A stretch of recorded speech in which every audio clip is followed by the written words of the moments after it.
Siyempre, mag-harvest tayo. Ganina guys, nandito na yung ating hinarvest kanina, no? So, bili na lang tayo bili na lang ako ng sayote para sa tinulang manok.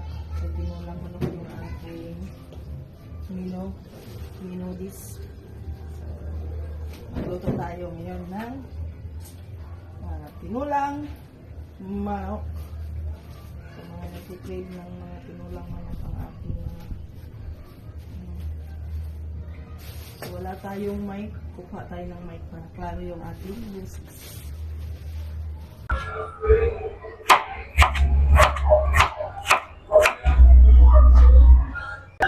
Siyempre guys, tayo ay magsisindi na ng ating gasol.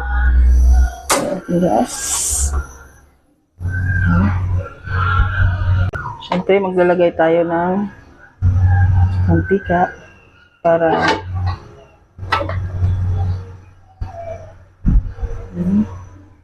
siyempre magigisa na tayo guys ng ating mga sangkap.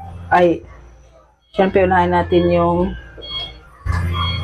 luya at saka yung bawang para maganda yung amoy. Ala.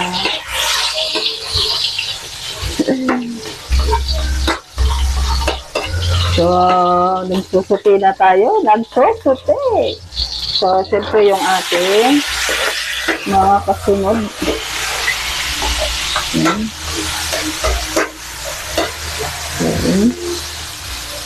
Siyempre, hugasan natin ng ayos ulit yung ating chicken.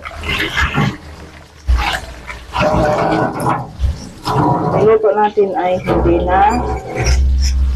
malansa. Yeah.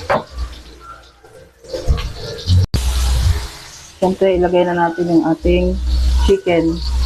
So, kunti lang kasi tatlo lang naman kaming kumakain. Kasi napasok na naman ako.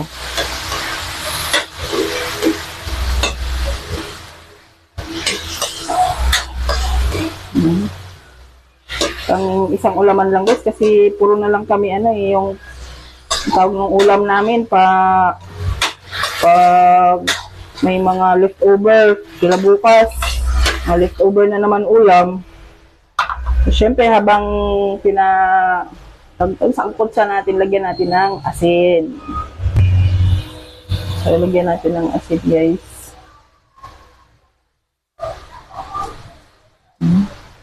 Para magkalasa. So, meron tayong magic sarap and cubes. Siyempre, naglalagay tayo ng ceiling green guys, no, para mga amoy. Kasama na natin ng konti dyan sa pag-sauté natin.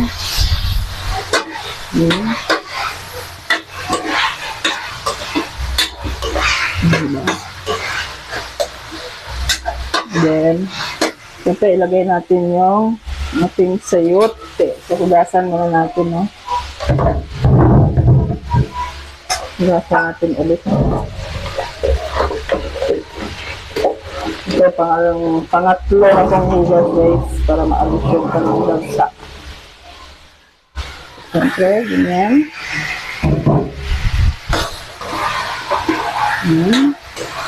Halo-haloin muna natin. Tapos, maya-maya, lagyan natin ng water. Yan, para mag-isabaw.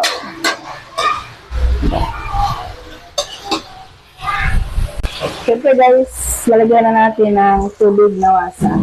Siyempre, tubig puso. Tubig puso. Yan, ilagay na natin. Yan. So, katamtamang sabaw lang kasi. Para pang saktuhang 3 tao lang guys. Diba? Okay. Then, lagyan natin ng ating Knorr cubes, pampalasa. So, syempre, kailangan yung pampalasa na yan. And, maglalagay din ako ng magic sarap. Syempre, naglalagay tayo ng sili. Pula din. Siling pula. Yan. Hintay na lang natin kukulo ito, guys. So, malapit na tayong maghapunan. So, yan guys, naglalagay rin pala ako ng dahon ng sibuyas. Siyempre, hugasan natin. Baka sabihin nyo hindi ko hinugasan eh. Pakita ko muna lang sa inyo. Ano ba yan?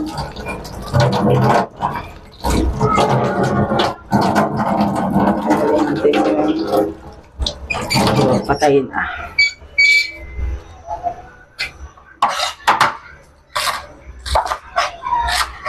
Okay, isasama natin yan dito sa dahon ng sili. So, ayan. Malapit na guys, naamoy ko na. Naamoy nyo na ba?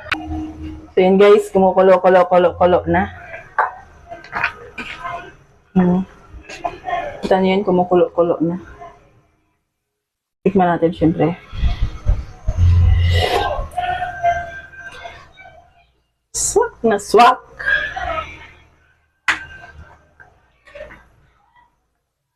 Malapit na to sa katotohanan guys. Syempre, lalagay na natin yung ating gulay. Yan, yung ating dahin-dahin. Yung ating dahin-dahin mga guys. Yan. Yung mga dahin-dahin na yan. Tikman natin ulit guys. So, ang last. Syempre, takpan natin. Yan, pumukuluan na natin ng last kulo para i-ahunin na natin at kakain na kami mamaya. So, thank you for watching guys.